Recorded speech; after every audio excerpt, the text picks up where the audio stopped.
Bonjour à tous, bienvenue sur la troisième partie du sac d'évacuation. Aujourd'hui, on va s'attaquer au deuxième C, le C de corde.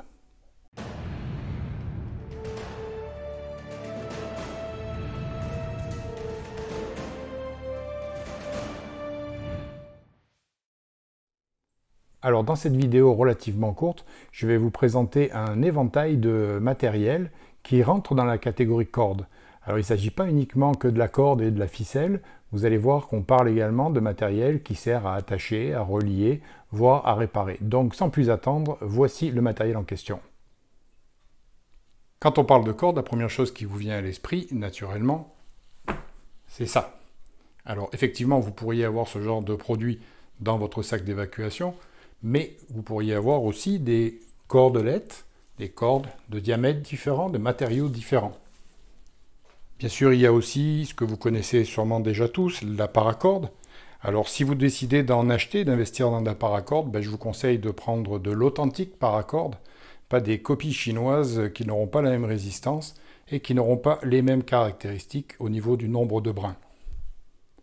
Maintenant, plutôt que de vous promener avec des bobines comme ça, de fils, de cordes dans votre sac, vous pouvez simplement défaire quelques mètres de cette cordelette et vous faire un petit paquet qui va vous permettre d'avoir quelques mètres sous la main en ayant très peu de volume.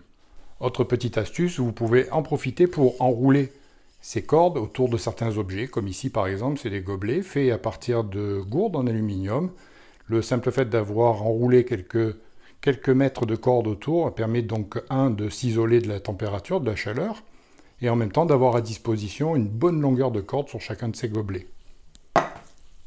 Dans la catégorie corde, on ne va pas s'arrêter simplement aux cordes par elles-mêmes, on va inclure également tous les objets qui peuvent servir à lier, à relier. Donc c'est pour ça qu'on va mettre également, exemple, le duct tape, qui va vous permettre de réparer un poncho, une toile de tente, un tarp, faire une réparation rapide de quelque chose. Là encore une fois, la même chose, je vous conseille de dérouler quelques mètres de votre duct tape, de l'enrouler sur lui-même, de faire des petits paquets comme ça, très pratiques, que vous allez pouvoir disposer à différents endroits dans votre sac et qui ne tiendront pas la place que tient un ruban complet.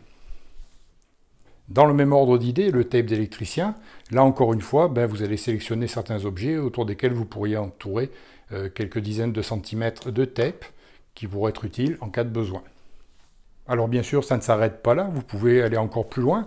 Tout ce qui peut être utile pour relier deux objets, pour relier deux bouts de bois, pour réparer une déchirure, ça peut être encore aussi des tie wraps ou des serflex. Ça peut être également des épingles à nourrice, tout simplement. C'est donc un petit échantillonnage des différentes cordes ou objets liants que vous pourriez décider d'avoir dans votre sac. Donc voilà, vous venez de voir l'éventail de matériel qui rentre dans la catégorie de ce deuxième C que j'ai personnellement dans mon sac d'évacuation. Alors maintenant, c'est à vous de déterminer si d'autres éléments pourraient venir compléter le tableau ou si vous voulez en prendre moins. Ce que je vous conseille toujours, c'est de vous faire, comme vous l'avez vu, des petits rouleaux de duct tape, des petits paquets de cordes, et vous pouvez en disposer à plusieurs endroits dans vos sacs d'évacuation, dans votre DC, ce qui vous permettra d'avoir quand même une quantité assez intéressante de matériel en cas de nécessité. Donc la vidéo n'est pas plus longue que ça, merci de m'avoir regardé, et puis la prochaine fois on va s'attaquer donc au troisième C.